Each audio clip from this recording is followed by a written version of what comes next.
What if offering certifications could be the key to taking your course business to a whole new level? Today, I'm talking with Sahara Rose De Vore, founder of the Travel Coach Network, who transformed her course into an industry-recognized certification program. Sahara's story shows how creating a certification can add credibility, it can attract more serious students, and give your course business a unique edge in the market. This episode is packed with insights on the value of positioning yourself as an authority, the process of getting accredited, and how investing in a certification can pay off by building a high-value, trusted program. If you're looking to make your course more impactful or to grow it by adding authority and credibility, stick around for this conversation. You're listening to the Online Course Show, where we get into the strategies that help you build a successful online course business.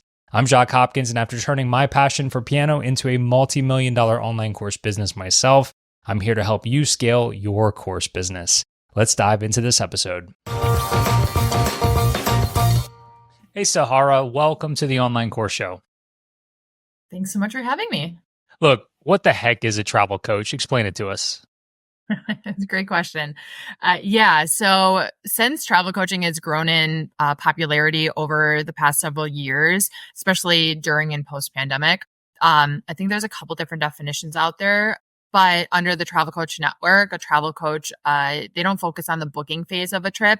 Instead, they help people set intentions for their trip and bring awareness to why they want to travel so that they can make better travel planning and booking decisions. And also that they can use travel as a medium or a tool for things like transformation, healing, self-discovery, clarity, all those underlying motivations that we tend to turn to when we are going on a trip in the first place.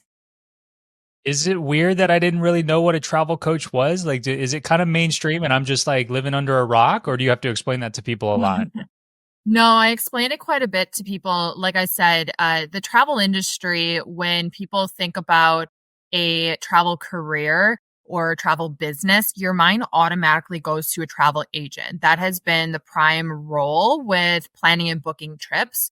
But over the past several years, the concept of transformative travel or mindful travel or all these sort of terms like this have been on the rise because people have seen the value and are bringing more awareness to the value that travel has on us. And it stems far beyond just a vacation or going on an expensive, luxurious trip.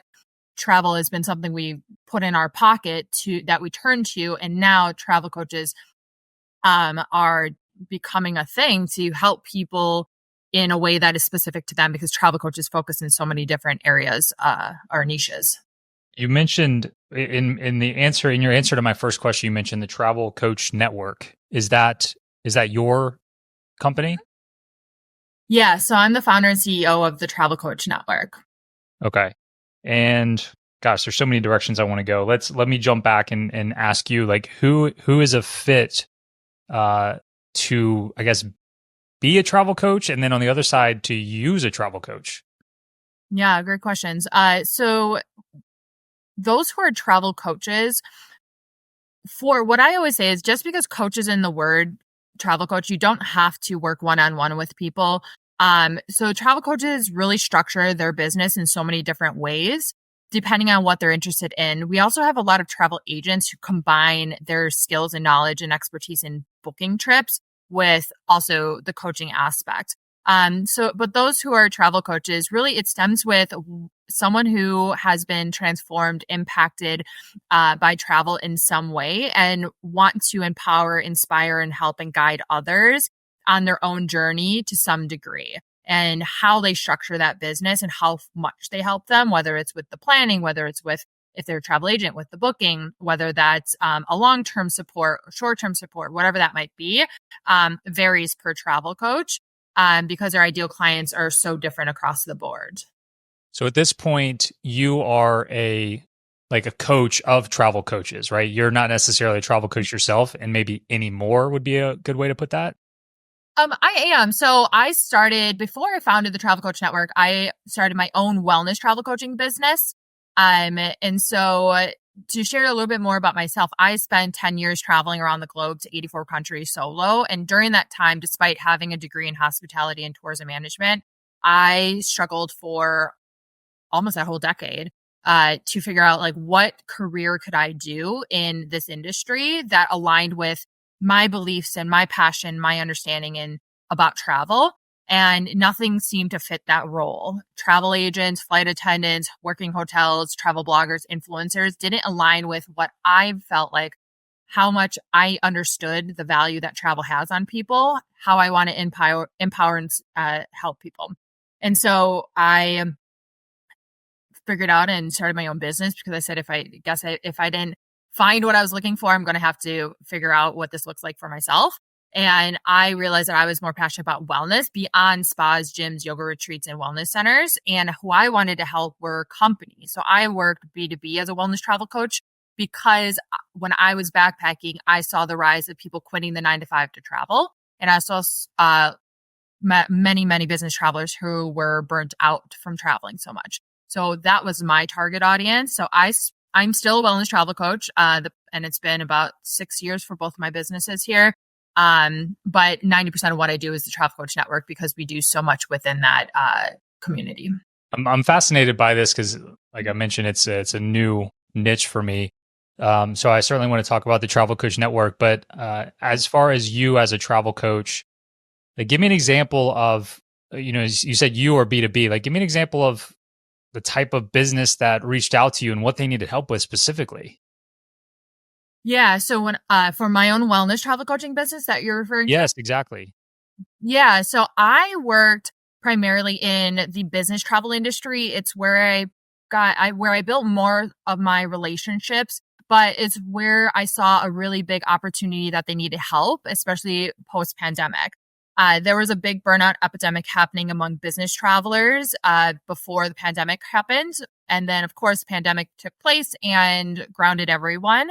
Then people were like, well, I don't want to get back on the road because I was feeling how I was feeling before all of this happened. And I don't want to get like that anymore. I miss my family. I have a lot of health issues. There's so much research that's out there on the burnout epidemic among these road warriors. But for companies, travel managers, they have travel programs and they need their employees to get back on the road to do business for whatever reason, right? There's a lot of reasons why people travel for business. So therefore, they were like, well, wellness, people self-care, they care about this. What could we do? And because I stand out among what I talk about, I don't talk about, like I said, gyms, spas, yoga retreats, or wellness centers. I talk about the emotional, mental, physical, spiritual wellness benefits that travel can bring for people, the destination, people, culture, nature, all of that, and how travel managers can implement some of this education and resources for their business travelers so that they can use travel as a tool to improve their well-being versus being a detriment to their overall well-being while on the road. So you worked with the travel manager of the company and not so much the individuals that were traveling. I designed a couple different things. So usually I got paid to speak at different events. So the Global Business Travel Association is one thing that I was very much a part of. I became part of their risk management committee as their wellness expert because they didn't have a wellness category. So I did many events. The events usually had travel managers or those who are in charge of their programs, their travel programs. So everything from speaking on stages to educating these companies to creating resources and trainings for the travel managers to become more educated. And then also partnering with different companies to provide resources and education for the business travelers themselves. When you made the decision to start more of the education side of this, did you consider, and I know you have more than just courses, but did you consider targeting more the individual? Like, here's how you can, travel and do it with intentionality and wellness and all that, versus the route you took where you're training and certifying actual travel coaches? Yeah, so these are two different businesses. So my wellness travel coaching business is one thing. Like I said, that's B2B. That's me directly to the business travelers and travel managers.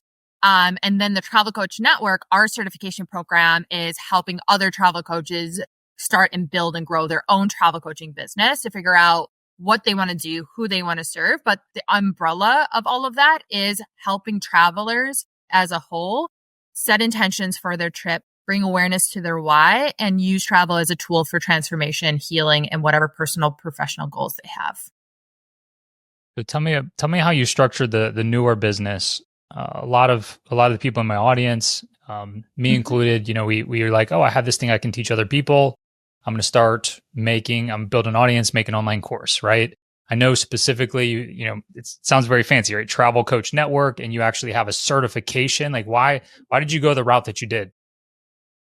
Yeah. So where it all started was when I was starting my wellness travel coaching business, and I was doing a lot of research on how to start a business.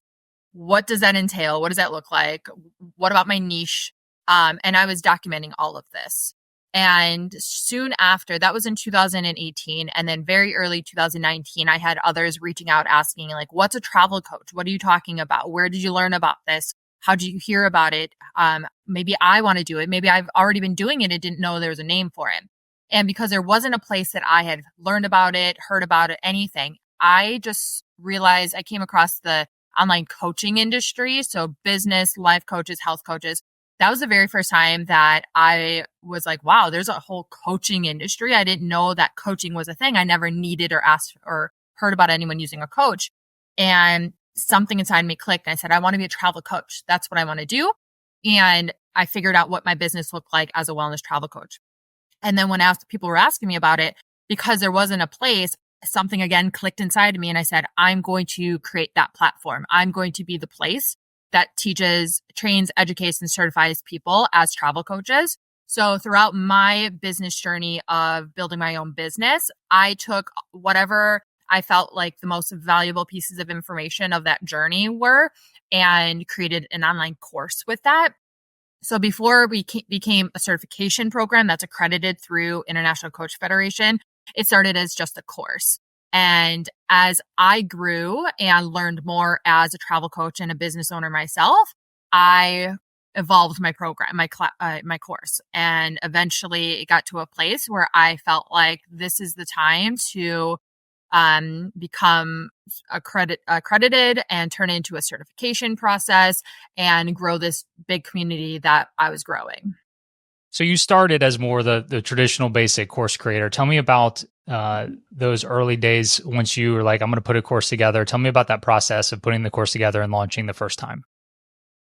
Yeah, I mean, I was doing what a lot of other people do, and I'm sure a lot of listeners to this podcast is I was a sponge. I was absorbing as much information as I could. I never built a course before. I never had a business before. I never did any of these things before.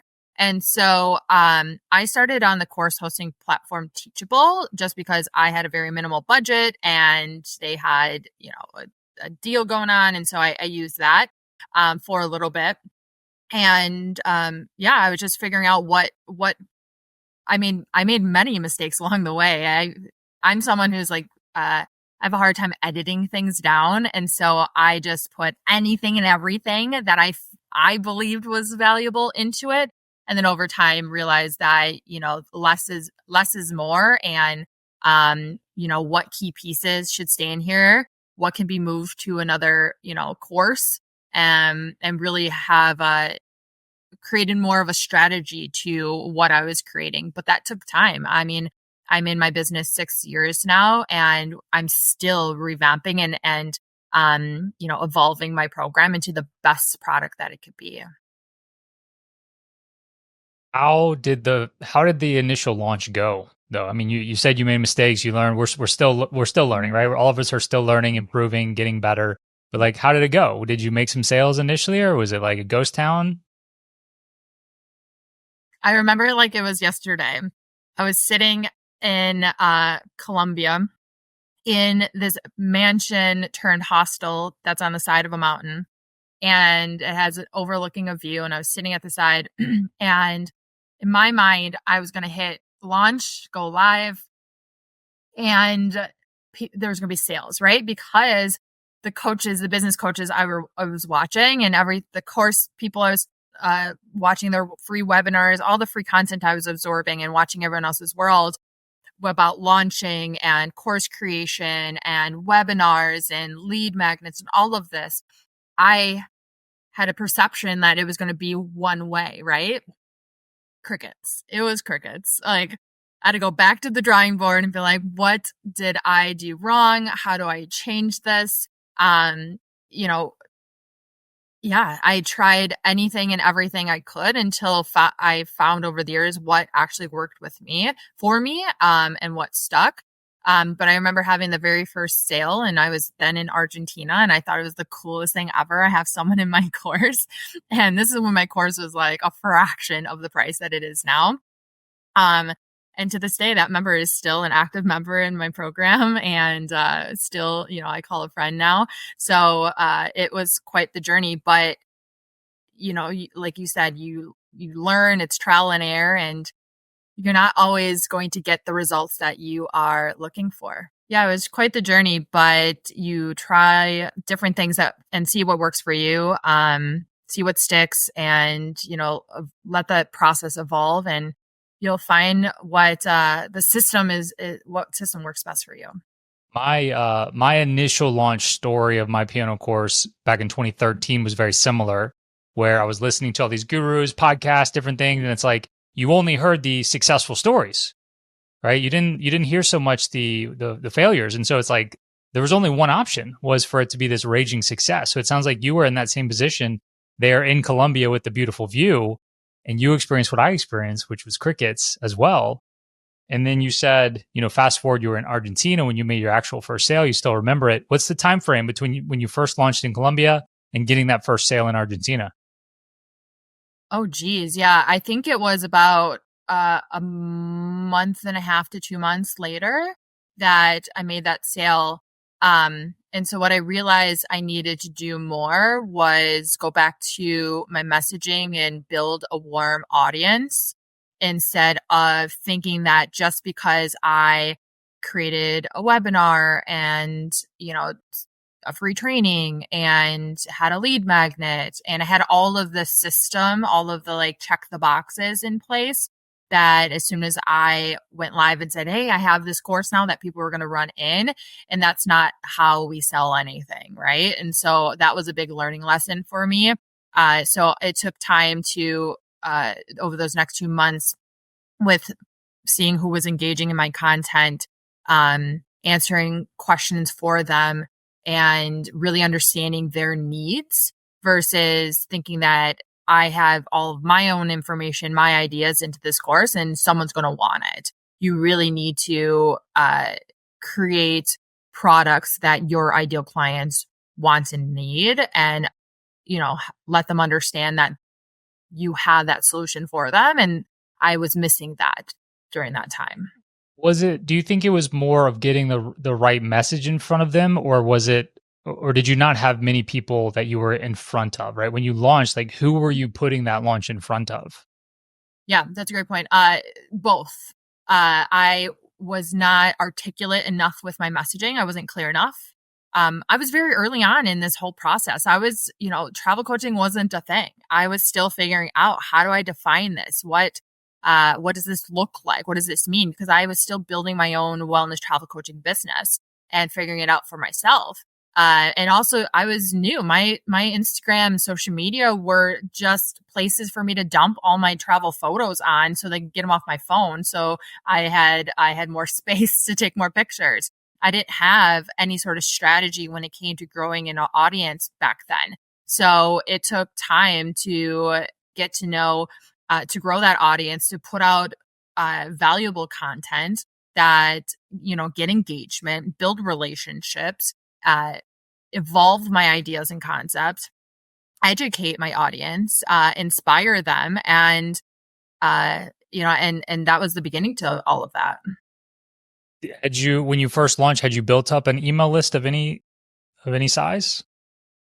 I did not. I didn't start email until a little bit later on. That was just another puzzle piece that I was missing at first.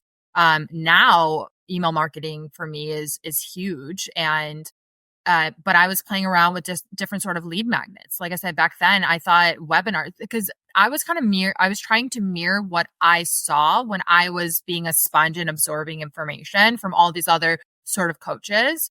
And their system, their funnel were a free training or webinar going into their email list. And now they're selling a product. And I was trying to mimic that in a way that wasn't authentic to myself.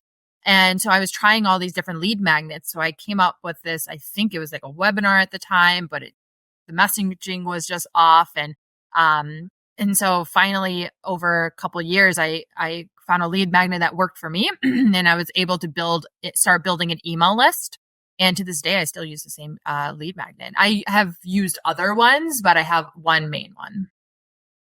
When you did that first launch and didn't make any sales, did you consider giving up? I did not consider giving up. I was definitely very bummed because I just thought it would be easier. But I've never thought about giving up over all of these years. I just knew that I needed to figure out what I did wrong and try a different strategy, a different route.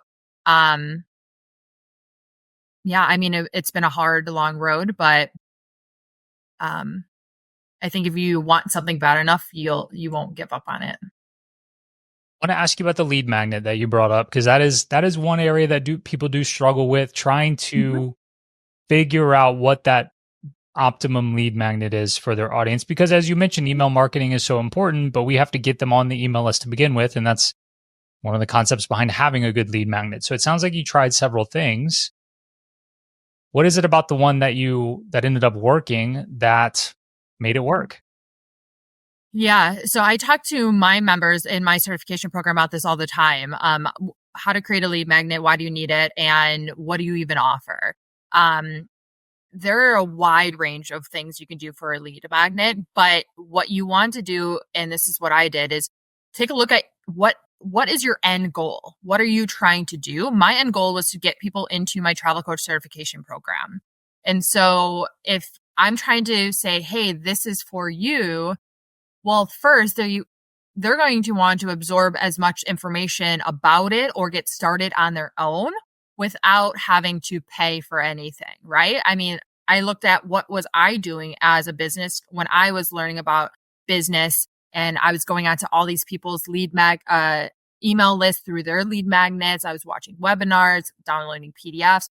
And so why was I doing that? Because I wanted as much information from them, so much value from them without seeing, before I made an investment, what do you have to share? Like, how much value are you providing to me? And is that even the right thing for me? And so I ended up taking inspiration from my main product and it's starting a beginner's guide. So I have the beginner's guide to travel coaching, because if anyone is going to think about going into a travel coach certification program, they're going to say, well, first, what is it? How do I get started on my own? What if it's not even for me? How do I know that? So I created a workbook guide for them to figure all that out. And that got them onto my email list to be nurtured. And that's still in existence today. That's kind of the main way people enter your email. That is our main one. Yes. I've another favorite lead magnet for me now that I have an audience is webinars. We do 2 to 4 webinars a year plus collaboration webinars. And those are great ways to become lead magnets as well, to get people onto your email list, provide a lot of value, offer something at the end. But finding a system that way that works. Same thing. We have a really big, our annual event is our Women Thrive Through Travel, which I bring in like 13 different speakers on different topics. That is a huge lead magnet for our program. We always drop a sale price during then. So we just have a system that works for us that way. But another type of lead magnet, I was listening to someone named Neil Patel, who's runs a marketing company and does really, really, really well. Came across his content recently, and he was talking about providing a lead magnet, which is something of, it could be a paid offer, but offer it for free something that your competition would charge for, but something that would then lead to they're going to need more. And he gave the example of, let's say you run a software company. So give away your SEO course or offer for free, because if someone's learning about SEO, they're probably going to be using that for something. So charge then for your blogging course or whatever it might be that they're applying the SEO towards, if that makes sense. Sure. And when you say webinars, you're referring to live webinars. That's how you typically do them? Yes, I do live webinars. I'm trying to think. I've done a couple recorded webinars and master classes that I've toyed with lead magnets. Now I just put them all into like a course bundle. So I have another lead magnet, which is just all of these free trainings and stuff into one like mini course. So kind of just housed everything that we've offered into one place and use that as a lead magnet as well.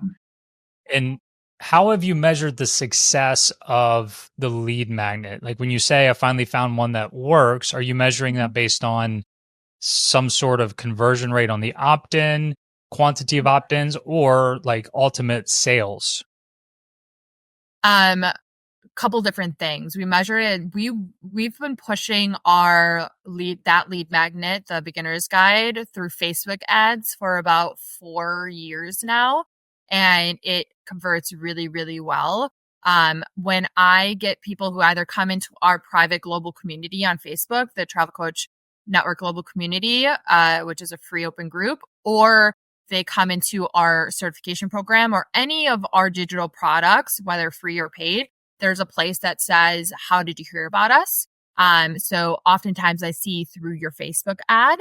So that would mean they saw the beginner's guide, or they'll say on your email list, which meant that they came through the beginner's guide as well too.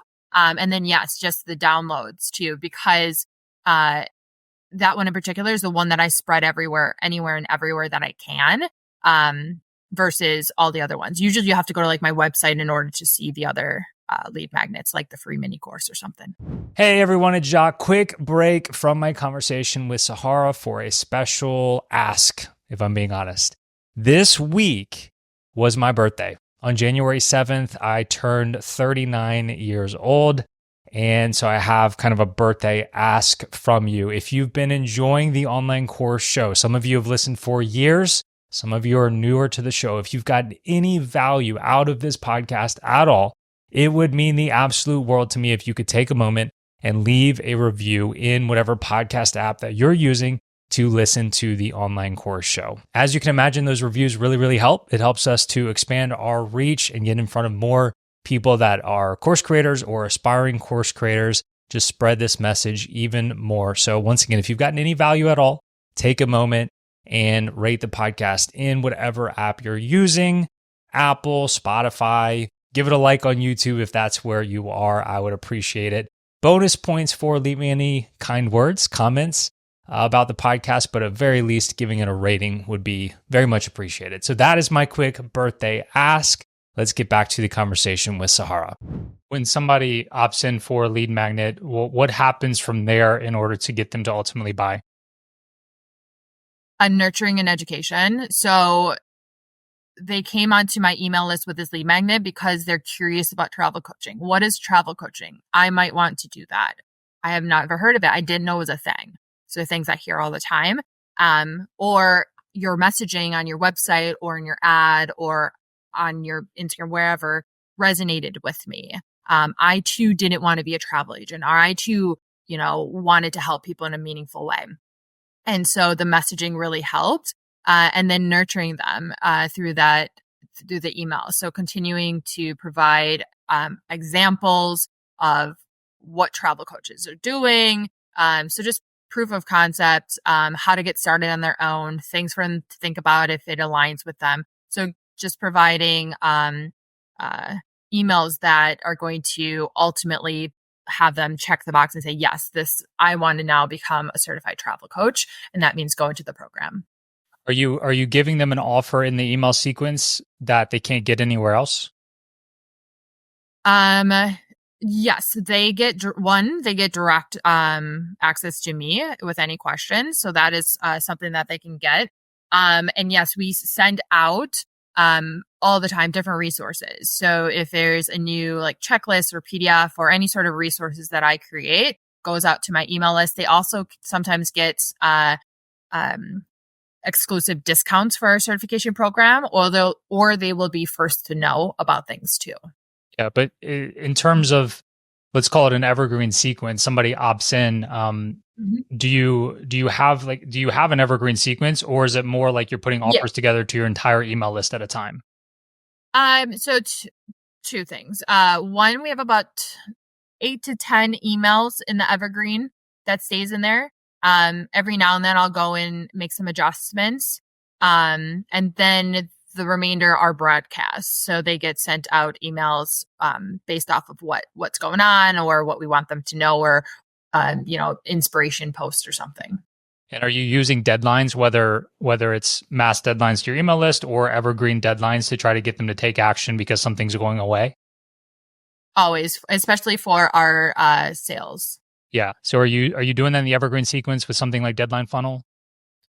No, we don't do those for the evergreen sequence. The evergreen sequence is more about, it's targeted for those who are just joining onto or just getting onto the email list to answer what their questions. So FAQs, what is travel coaching? Here's a transformative travel guide for you as well.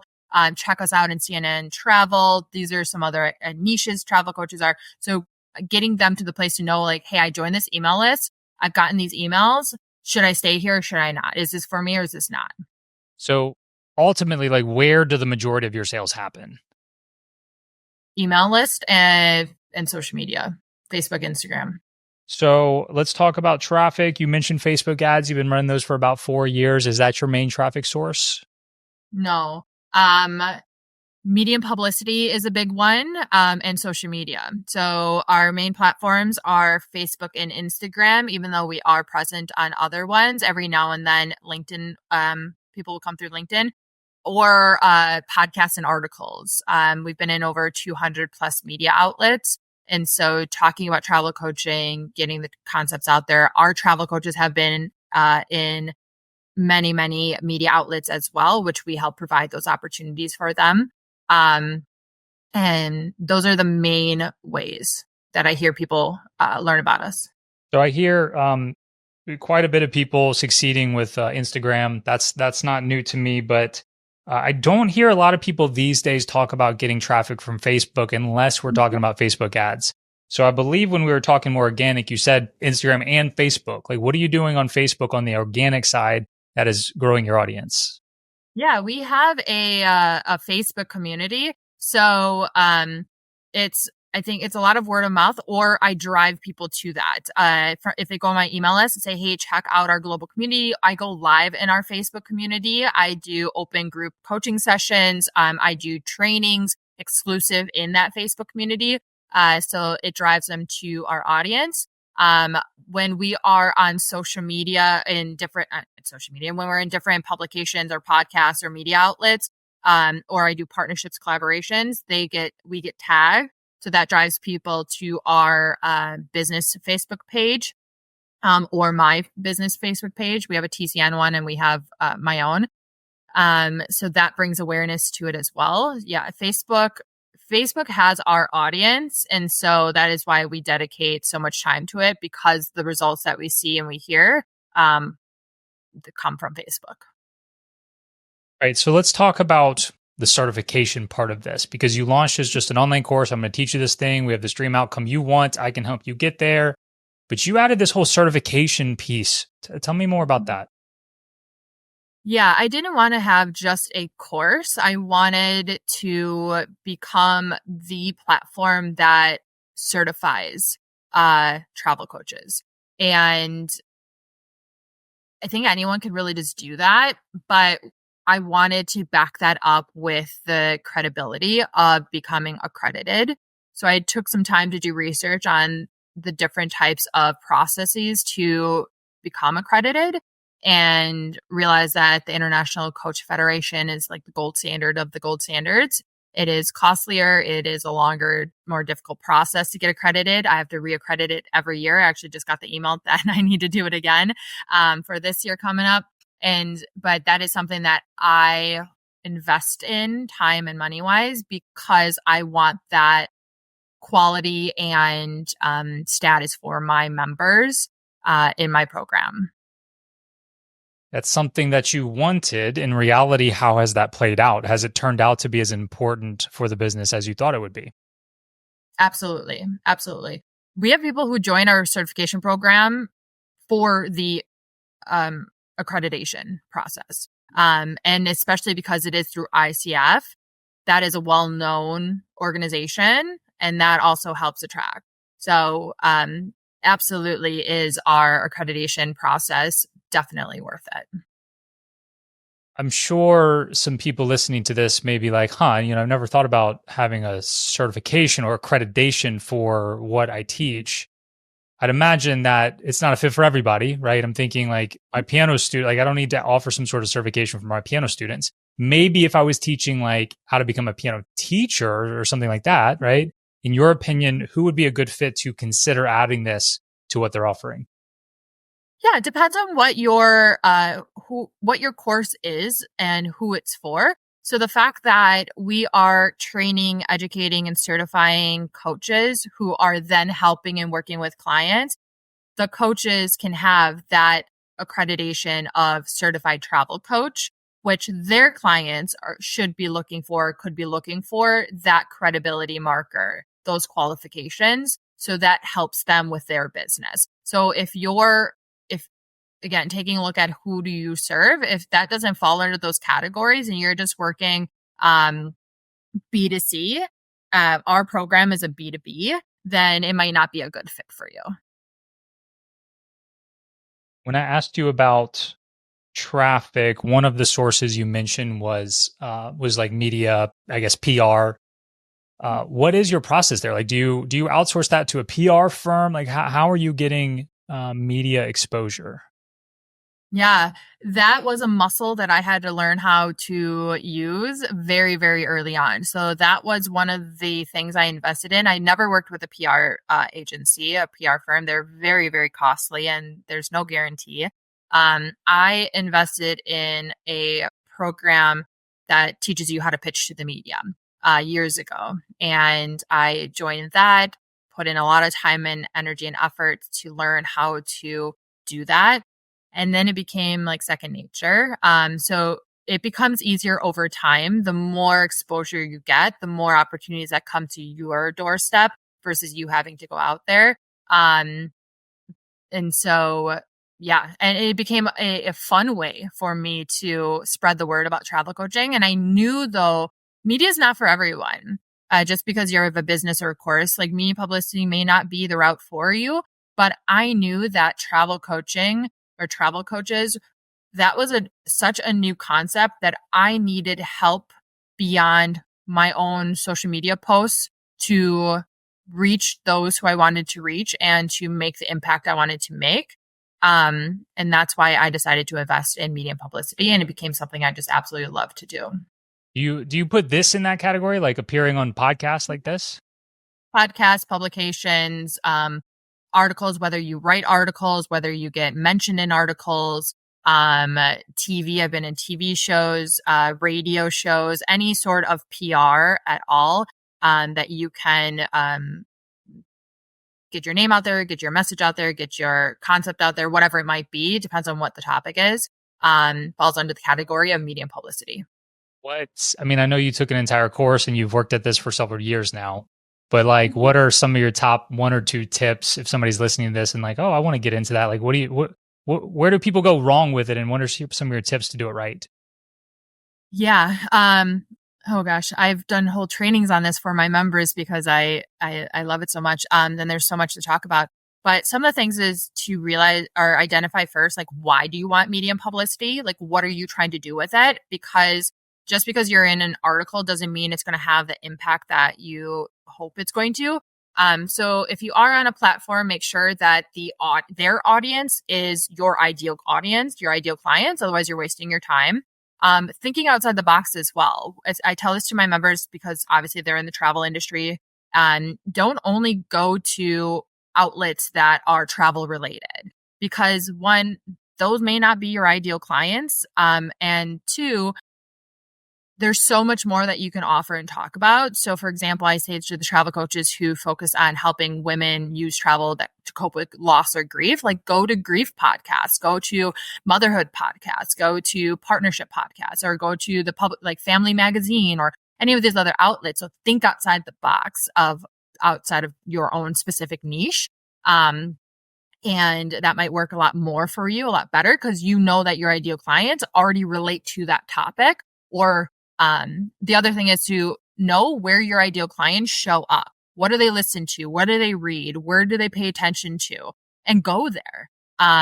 So those are just a couple of those tips. And lastly, the most important is it's never too early to start putting yourself out there. Oftentimes people are like, well, I'm not going to get exposure until I have my website ready. I have my course ready. I have whatever ready. Nothing is going to be ready and perfect because you still have to grow a warm audience before they're ever going to convert to anything anyways. Tell me about your offer or offers that currently exist, right? When somebody signs up for you, what are they getting? What's the price? Give me the details.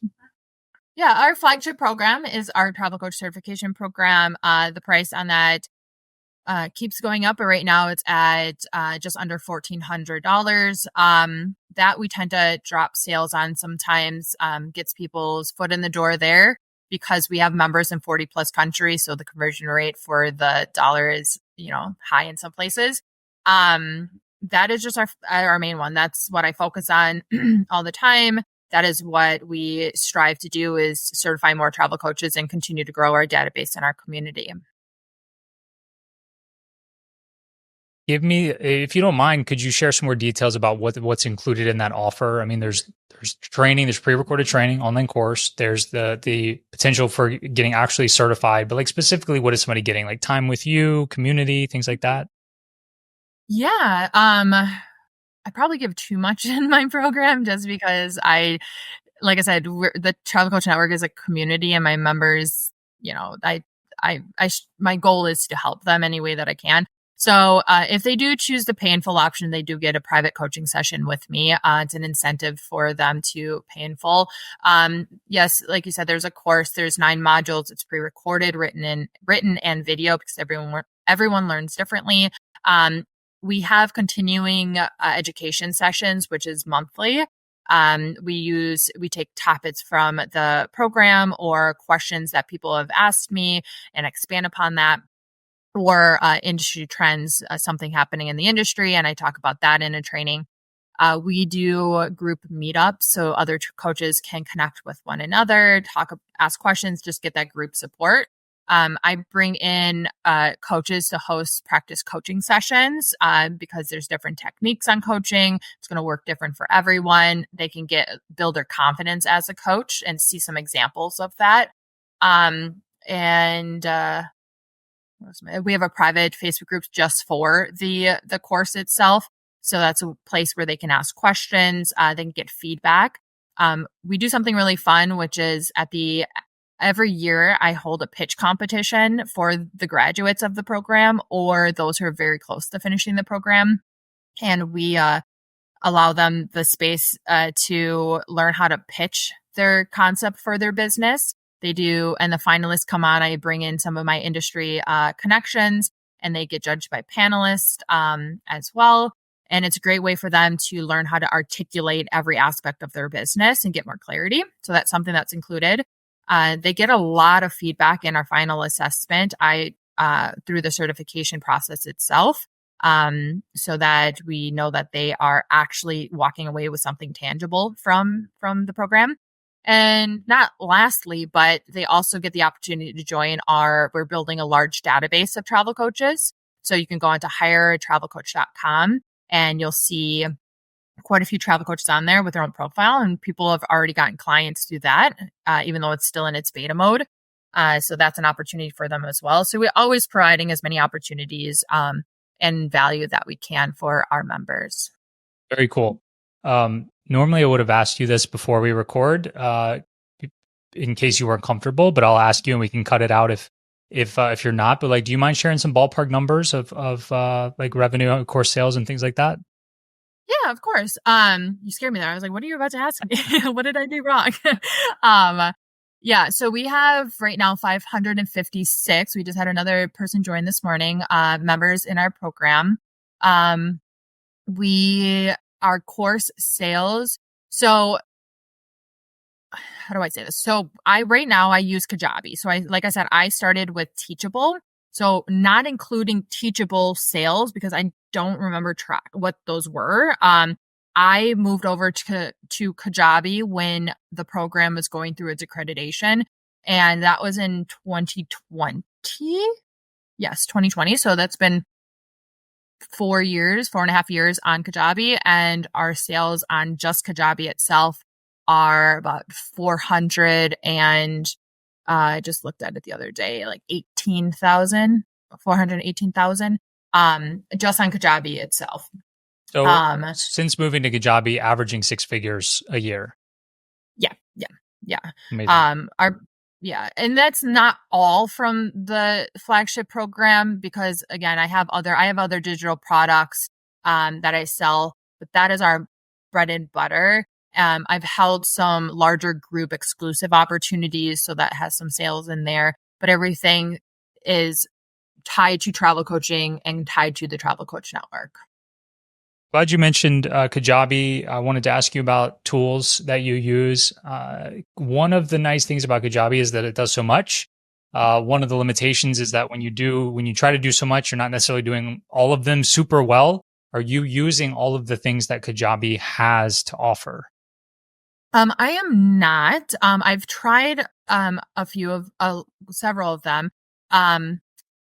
I really, really like Kajabi. I don't love it. I know they're still building upon it, and getting better with their platform, but there's not that many things. There's some things that they can't do that I have requested. And for example, a new thing we just did is for the longest time, my first 550 members are legacy members. They do not have to pay an annual reaccreditation fee, which many certification programs do. I have many certifications that I pay, $150 that gets charged every year just to hold the status. We haven't done that to our members until this year, until a couple weeks ago. And one of the reasons what it took so long too is learning the logistics of how to do that. And Kajabi doesn't. I spoke with their customer service. There's a way to do it for pay in full, but not for a payment plan. So there's still a little bit of behind the scenes work I have to do in order to keep track of that. So something like that. We tried using their blog, but they don't have analytics. And so I had a whole revamp of my website and just had one of my team members move my entire blog over there so that we can track the analytics better. So there's just some things that I don't like. I do really love their email marketing system though. And of course their course creation process. Oh yeah. The email is one of the areas that a lot of people don't like about it. But that's interesting to hear that that's one of the things you use and like. But I didn't have anything really to compare it to. When I was using Teachable, because they didn't have the email marketing system, I was using MailChimp for free until I hit my limit with that. And that didn't allow you to do that much. And that was one of the reasons also I went over to Kajabi. I needed to expand my email marketing. And so, I don't do too many different filters or things with my email marketing. I know that people can get really, really intricate with it, with grouping people and filters and labels and stuff. But so far, it suits me. Will I keep it forever? Probably not, but we'll see. So you were on Teachable, now you're on Kajabi. Any other tools that you're using to execute in your business? I have my Facebook group, Kajabi, just my payment processing platforms. No, I keep things as simple as I can. My podcast host, so I run a podcast as well. So my podcast host, she's the techie. And so I actually had her do a training in our membership club, because people always have questions on different platforms and how to do this. But luckily, I have a team of people. So my content manager might have a scheduler for the content. But yeah, I don't have too many different things that I use. There are some like tools like I use like PDF filler when I create my PDFs to be able to like create that. Canva, I use Canva every day, all day, but nothing too exciting. That's good. Simple is good. I tend to geek out on tools, sometimes unnecessarily. Knowing everything you know now, if you were to go back to when you first got the idea for the online course, what would you have done differently when you were getting started? Oh, geez. I feel like I have an answer because I think I thought of it the other day. I think I would just, what would I do? I think, well, there's nothing I could have changed just because what I would say would be I would create it from the beginning using the tools we have today, like the presentation component to Canva or something like that. But I didn't have those tools back then. So therefore I had to redo my program over and over again. Zoom, we didn't have Zoom back then. I didn't have a Zoom background until then. So just the evolution of the technology we have today that makes things so much nicer and easier and look better. But I would have wished I had that to start with so that I didn't have to reinvent the wheel every single time. What about somebody who's at the beginning stages as a course creator and they see you, they see your story, where you're at, and wants to get there? What advice do you have somebody getting started? I would say map everything out first in like a Word document or a Google Doc before you make an investment into a course hosting platform. I know when I joined Teachable is because you had like the first 30 days for free. But when I joined that first 30 days, I didn't even log into Teachable because I was still building my course in a Word doc. And so therefore lost that benefit. So take your time and, map that out first before you make an investment. And when you do, try to think a little bit further down the road of like, what's the bigger picture, your bigger goal you're trying to do so that you don't have to, you save yourself the headache of having to maybe transfer over or redo something to another platform. So if you think you're going to grow an audience, and you need email marketing, which you probably do, and I'm sure all these platforms now have pretty equal benefits or features to them than they did back then. But kind of just think of the bigger picture of what's your main goal with this course. So what is next? What's coming down the pipeline for you and your business? We are translating. So we're almost finished and almost ready to launch. We're translating our program into other languages and we're starting with Spanish. So is also accredited. And the same thing for travel agents. We have an accredited program that we've designed that certifies travel agents to also become travel coaches. And that process is specific to the travel agent process. So not every travel coach is a travel agent and doesn't want to be. So we are just building those out and planning out our launch phase and what that looks like for us. Amazing. Sahara, it's been a pleasure. Thanks for sharing all the information. Last question for you. Hopefully it's a lob and an easy one. If somebody wants to learn more from you, where should they go? Yeah, you can find me on the travelcoachnetwork.com or the Travel Coach Network across all of the social media platforms, or myself, I'm Sahara Rose, the Travel Coach. Amazing. Thanks, Sahara. Thank you. And that's a wrap for today's episode and today's conversation with Sahara. She has such an interesting niche, right? I had no idea what being a travel coach was all about. And then I was just fascinated by the whole certification thing. So I hope that you found value out of that. And then there were obviously plenty of other topics that we talked about that were valuable. And so thank you so much for being here. I mentioned to you a little bit earlier that I had a birthday this week, turned 39 years old on January 7th.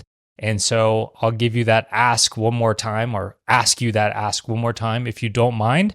If you've ever gotten any value out of this podcast as a birthday gift back to me, if you could just leave the podcast a review in whatever podcast app, whatever medium you consume this show on, hopefully we're everywhere, including, on YouTube. I don't know if you know this, but it's full video podcast on YouTube as well.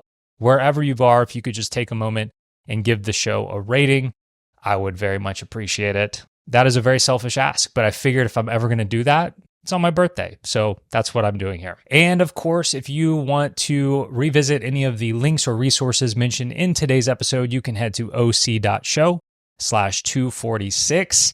Thank you so much out there for listening. It means the world to me that you are there. And as always, don't forget to take action on what you've heard today. I'm rooting for you.